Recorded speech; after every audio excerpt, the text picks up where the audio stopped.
5살인가 6살인가 트이미를 언제 만났는지 이제 기억조차 나지 않습니다. 트이미는 어느덧 고등학교 1학년이 되었습니다.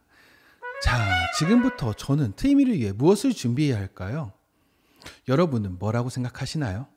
저는 독립생활, 즉 인디펜던트 리빙이라고 생각합니다. 인디펜던트 리빙이란 장애나 질병이 있더라도 삶의 주도권을 가지고 독립적으로 살아가는 것을 말합니다.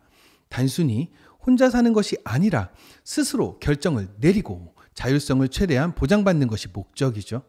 이를 위해서는 꼭 필요한 지식과 이를 안전하게 연습할 수 있는 체계적인 교육이 여전히 필요합니다. 하지만 안타깝게도 고등학교를 졸업한 후 많은 아이들은 그냥 집에 있거나 혹은 특수교육학교의 직업재활 전공과로 진학 혹은 장애인 주간보호센터에서 돌봄을 받는 형태로 나뉩니다. 중증 장애인 경우에는 선택의 여지가 없다 하더라도 인지적 기능이 어느 정도 있을 경우에는 사회 구성원으로서의 역할을 제대로 꼭 부여받아야 합니다. 그렇지 않을 경우 모든 책임은 가족들이 떠안게 됩니다. 가족들은 겉으로는 괜찮다고 하지만 사실 괜찮지 않을 경우가 많습니다. 이는 단지 경제적인 문제가 아닙니다. 돈이 많더라도 불편하거나 만족스럽지 못한 부분이 있기 때문이죠.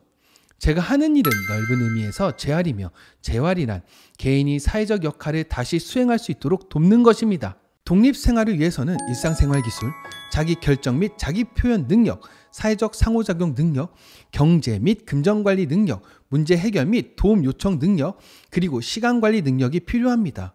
무엇보다 이러한 능력들을 실수를 했을 경우 반복하지 않기 위해 자기 점검을 할 수 있는 능력이 무엇보다 중요합니다.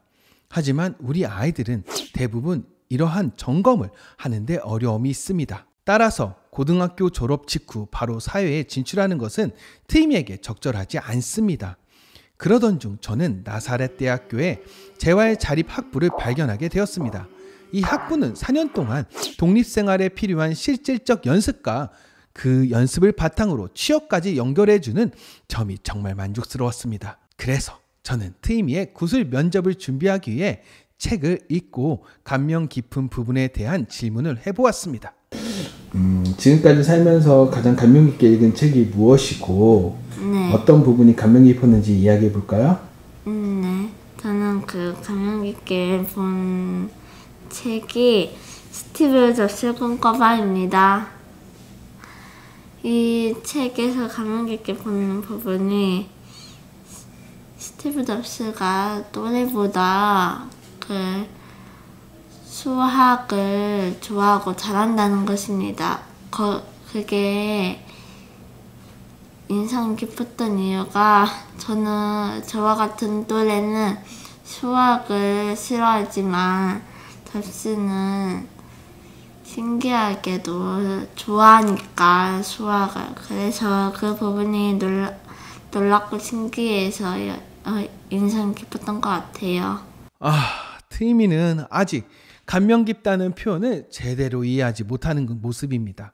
감명 깊다는 단지 신기하다는 의미가 아니라 공감하거나 내 삶에 영향을 준 내용을 표현하라는 것인데 트이미는 아직 이 점을 어려워하고 있습니다. 대학 진학을 위해서는 자기 생각을 명확하고 구체적으로 표현하는 능력이 꼭 필요합니다. 그래서 트이미와 저는 앞으로 매주 월요일부터 금요일까지 하루 2시간씩 꾸준히 연습을 할 것입니다. 트이미가 자신 있게 이렇게 말하는 날을 기대하면서 말이죠. 선생님, 저는 스티브 잡스 꿈꿔봐라는 책을 읽고 감명 깊었습니다.